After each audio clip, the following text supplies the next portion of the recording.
क्या आपको लगता है कि कुछ चीजों को आप मिसरीड कर गए? जैसे आपकी हर रैली में, एक दो रैली मैंने भी अटेंड की, उसमें आप हर रैली में ये बोला करते थे कि लोगों को लंबी लंबी लाइनों में लगवा दिया डिमोनेटाइजेशन के चलते, नोटबंदी के चलते, लेकिन अल्टीमेटली देखने को ये मिला या तो लोगों को उसको फर्क नहीं पड़ा या फिर उनको लगा कि हां ये एक अच्छा कदम था।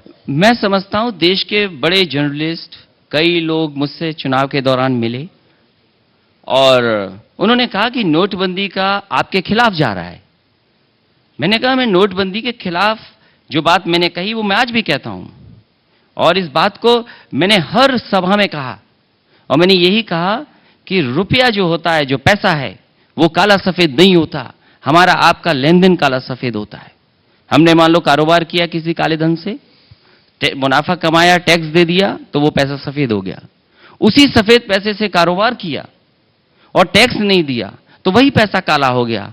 ये जनता समझी ही नहीं।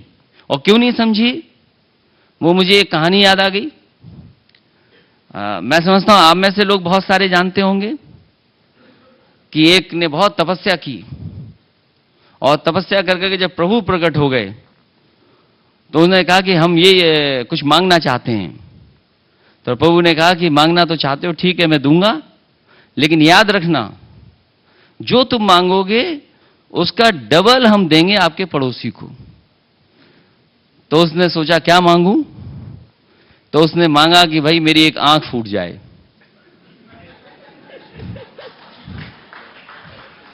ये बताओ नोटबंदी से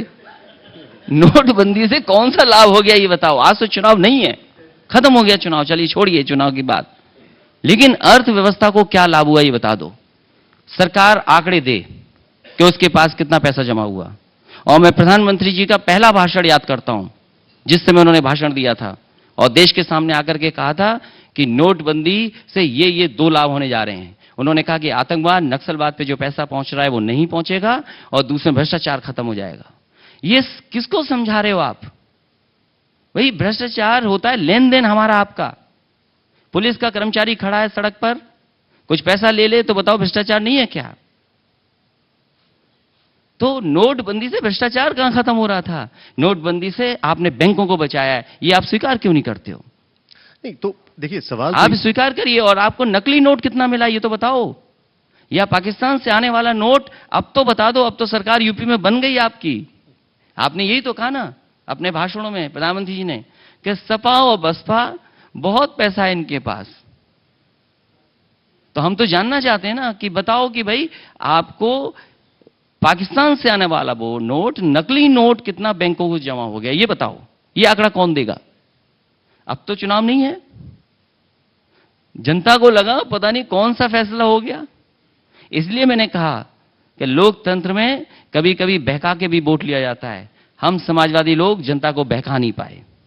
नहीं, जैसे आप बता रहे हैं तो क्या ये माना जाए, चलिए 2 मिनट के मान लिया कि उनका वो पॉलिटिकल स्टंट था, वो नहीं, हम पॉलिटिकल स्टंट नहीं बोल रहे हैं। हम ये बताते हैं कि जो अर्थव्यवस्था को क्या लाभ हुआ, कितने कारखाने बंद हो गए, मजदूरों की एसोसिएशन कह रही है कि मजदूरी कितनी छूट गई। बहुत सारे लोग, आप स्वीकार नहीं करोगे, खुद व्यापार करने वाले, बिजनेस करने वाले वो बताएं कि उनको कितना नुकसान हुआ और कितने अमीर लोग लग गए लाइन में। वो अमीर, गरीब को ये लगा कि चलो अच्छा हुआ अमीर का पैसा तो बंद हो गया, वैसे सर और गरीब को पता ही नहीं था अमीर को कोई नुकसान ही नहीं हुआ।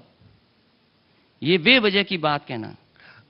एक चीज मैं आपसे जानना चाहूंगा, जो आप बता रहे हैं अमीर लोग लाइन में लग गए, यहाँ पे हाँ, नहीं लगा कोई लाइन में। बहुत सारे लोग हैं, मैं जिसका अकाउंट बड़ा होता है उसका बैंक मैनेजर खुद फोन करता है कि कब आ जाओ मैं आपसे मिलने।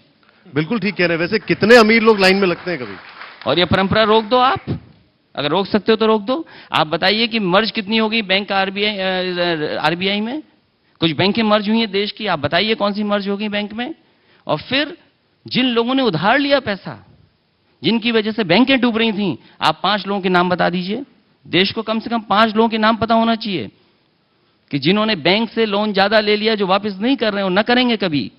इसलिए जनता को मत उलझाइए आप। इसीलिए मैंने कहा कि वो जो भजन वाली बात कही थी, वो एक बार फिर कहावत बता दे कोई मुझे। भूखे पेट ना होए भजन गोपाला।